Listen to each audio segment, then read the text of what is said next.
안녕하세요. 오늘은 이혼에 대한 태도를 여러분들과 함께 나눠볼까 합니다. 이제 예전에는 이혼을 금기시하는 풍조가 강했었죠. 이제 이혼을 하면은 뭐 안 된다든가 또는 뭐 수치스럽게 여긴다든가 그래서 뭐 이제 이 자녀들이 이혼을 못해서 아주 골병이 들고 이제 꾹꾹 참느라고 한이 많고 이랬는데 이제 요즘에는 그렇게 안 하지요. 평생 불행하게 사느니 정 안 맞으면 헤어질 수 있다. 이제 이런 풍조가 이제 새롭게 나타났어요. 그래서 그런지 우리 한국이 이혼율이 세계적으로 뭐 앞서간다 그러잖아요. 그래서 참 이제 세상이라는 게 돌고 도는데 이혼이 하도 급증이 되니까 이제 국가 차원에서도 이혼을 금방금방 시켜주지 않고 그 숙려 제도라는 걸 만들어서 이제 가급적 그런 것들을 이게 제지하려고 하지요. 그래서 이혼을 원하는 사람들에게 의무적으로 상담을 10번씩 받게 한다든가 그렇게 해서 이제 조금이라도 타결이 되기를 기대하는 거예요. 이제 저도 상담실에 있다 보면은 이 본인들은 이혼을 하고 싶어서 이제 뭐 난리를 쳐도 주변에서 굉장히 말려요. 부모님이나 측근 사람들이. 그러니까 이제 이네들도 그래 마지막으로 상담을 거치면서 우리가 이혼을 결정해보자 할지 안 할지 뭐 이렇게 하는 그 커플들이 의외로 많이 생겨나더라고요. 그래서 이제 저도 정 안 맞으면은 이혼을 하는 거다. 이제 저도 그렇게 생각이 들어요.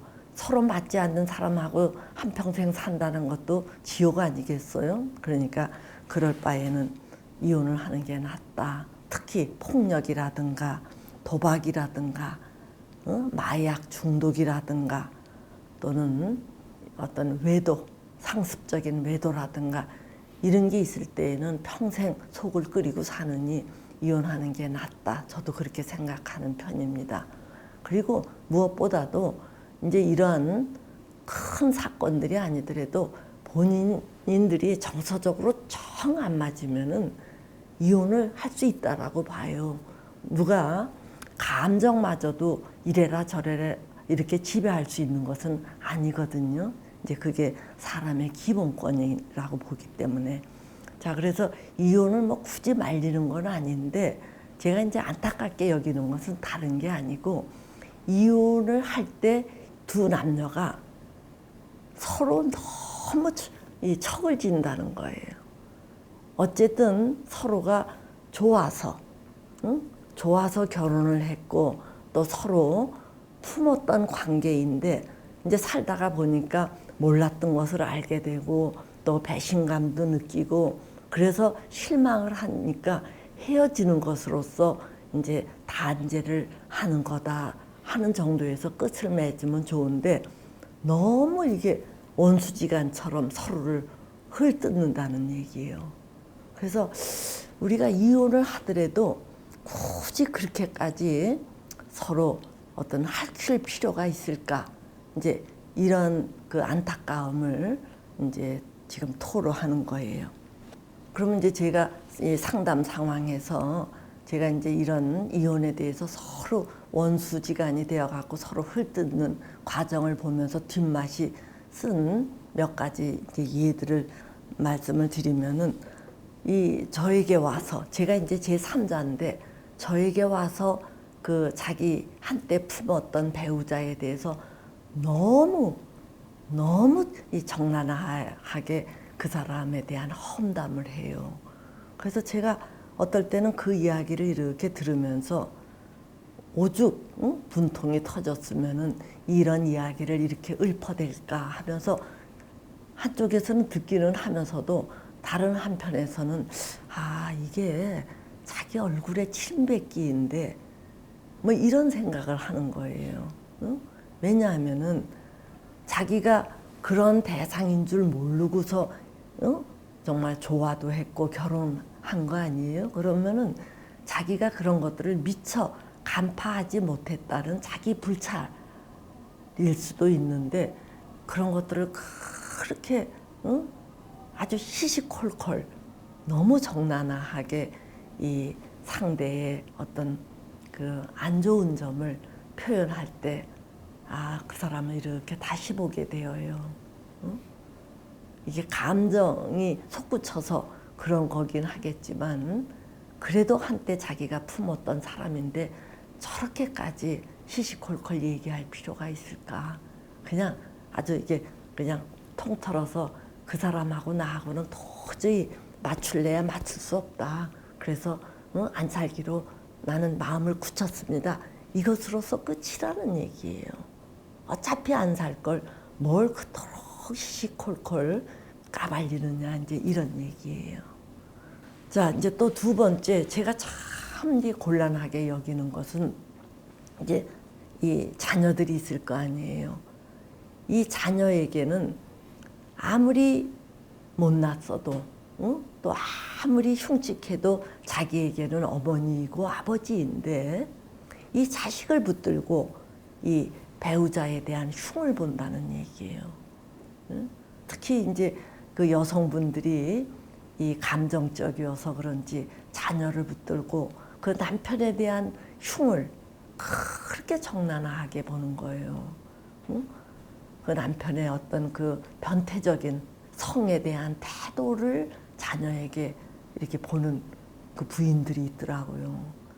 또 이 남자들은 비교적 뭐 빈도수에서는 여자들만큼 자식을 붙들고 이 자기 부인 흉을 좀 비교적 덜 보는 것 같아요. 그런데 어떤 못난 남자들은 이 자식에게 네 애미가 세상에 이런단다 하면서 그 부인의 그 실책을 그렇게 적나라하게 자식에게 이 말을 한다는 얘기요. 제가 아주 이런 걸 보면 기절을 하겠어요. 기절.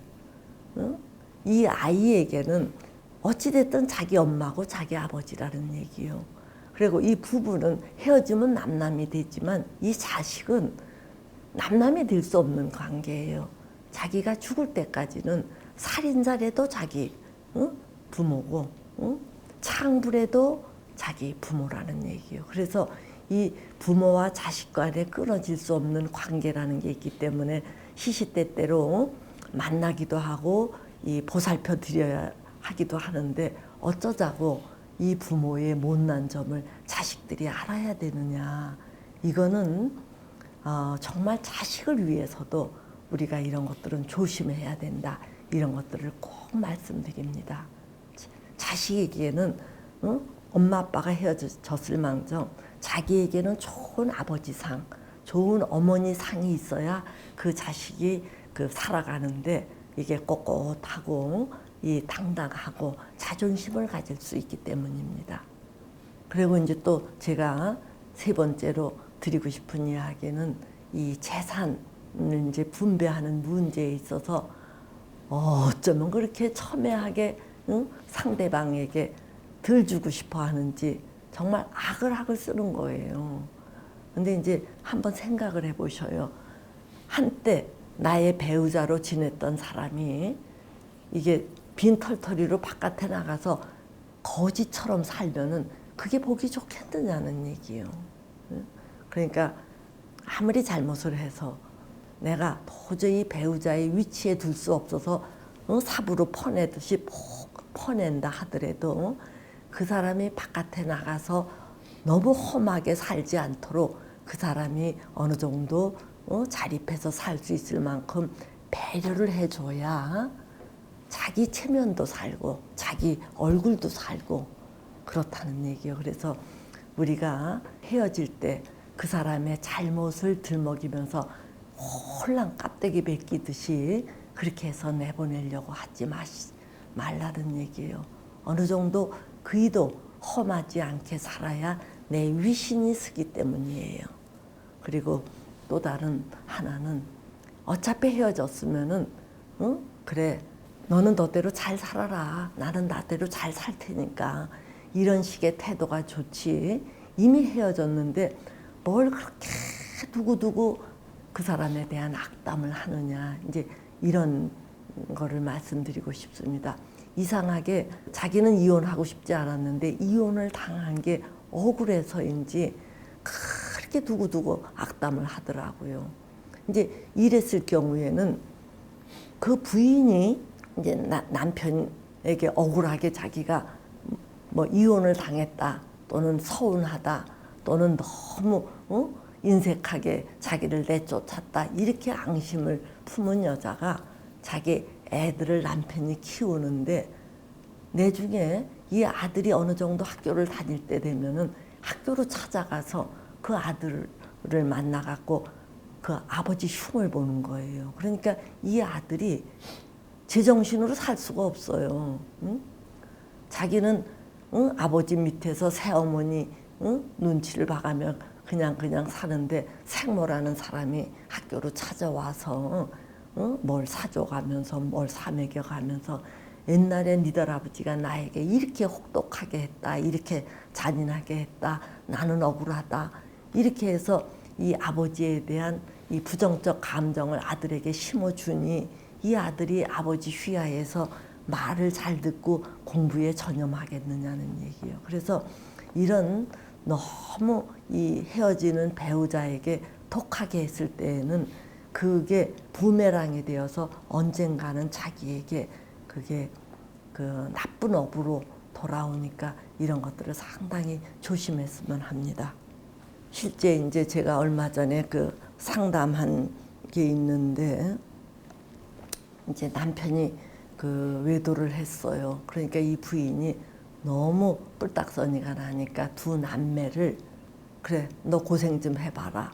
그래서 이 부인이 이혼 소송을 했고 그 애를 두고 나와 버린 거예요. 그러니까 이 남편이 자 내가 애를 키우기가 어려우니까 애를 네가 키워라. 내가 양육비를 주구마 이렇게 하니까 이 부인이 애를 내가 키울 경우에는 내가 경제 활동을 할 수 없다. 그러니까 네가 키워라 이렇게 된 거예요. 그러니까 이 남자가 외도를 하다가 이제 이렇게 들켜서 이렇게 됐는데 졸지에 어린 두 아이를 걔가 5살, 3살 아마 이랬죠. 두 아이를 맡게 되니까 이 남편이 회사를 갈 수가 없는 거예요. 그래갖고 뭐 이 엉망진창이 됐는데 어쨌든 이 경우 제가 그 부인을 상담하면서 상당히 몇 차례 말리곤 했는데 결국은 이제 뭐 상담 효과도 없이 이 부부가 헤어졌는데 제가 딱하게 여겼던 거는 그 두 아이를 아버지도 맞지 않으려고 하고 어머니도 맞지 않으려고 하고 서로 다 이렇게 핑퐁 게임을 하듯이 애들이 짐짝 취급을 당한 거예요. 그렇게 하다가 한 애는 외갓집, 한 애는 친가 이렇게 가서 이제 자라게 됐는데 제가 걱정하는 거는 이 아이들이 나중에 커서 이 제정신으로 살겠느냐는 얘기예요. 부모님이 서로 애들을 소중하게 여겨서 안 뺏기려고 싸운 것도 아니고 서로 안 맡으려고 싸우다가 한 명은 외가, 한 명은 친가에 가서 사니 이 아이들이 나중에 자라면서 이 부모에게 거부당했다라는 배척당했다라는 이 사실을 알고 아이들이 무슨 자존심을 갖고 이게 살겠느냐는 얘기예요. 그래서 지금 아직 그 아이들의 문제가 이제 터져 나오진 않았지만 제가 야 이게 사회 문제를 일으키겠구나 이런 걱정을 안 할 수가 없었습니다. 그리고 이제 또 한 번은 어느 부부가 남편이 어떤 직장 문제로 지방에 있었어요. 근데 이 남편이 이 부인에 대한 의심을 누구를 통해서 알게 되었느냐 하면은 그 아들을 통해서 알게 되었어요. 아들이 엄마가 누구를 만난다라는 이 조금 의심쩍은 이야기를 뭣도 모르고 아버지에게 흘린 거예요. 그래서 이 남편이 이 부인하고 티각티각 이제 싸우게 되는데 법정 증인을 아들을 세우려고 하는 거예요. 그러니까 제가 제발 아들에게 그 짓은 시키지 말아라. 그 짓은 나중에 자기가 법정 증인을 서서 정말 이혼했다라는 걸 알게 됐을 경우 이 아들이 심정이 어떻겠느냐는 거예요. 자기로 인해서 부모가 이혼했다라는 그 아주 복잡한 심정에 사로잡히면서 이 아이가 건강하게 살기 어려우니까 어떠한 일이 있어도 부부가 헤어지는데 아이들을 이용해서는 안 된다. 그런 이야기를 당부 드렸더니 이 남편이 괘씸해서 그렇게 그러다가 알겠습니다. 하여튼 그 말을 잘 숙고하겠습니다. 이렇게 얘기를 하고 갔는데 하여튼 그 이후로 아들을 법정에 세웠는지 안 세웠는지는 제가 확인할 길이 없었습니다만 부디 그런 일이 없기를 바랐던 적이 있어요. 자, 그래서 다시금 요약하자면은 한때 자기가 품었던 사람인데 헤어질 때 헤어지더라도 너무 그 상대방에 대해서 안 좋게 인색하게 잔인하게 하는 것은 자기 품격을 저하시키는 일이니까 조금 그런 것들은 삼가해 주셨으면 한다는 말씀을 꼭 당부드립니다.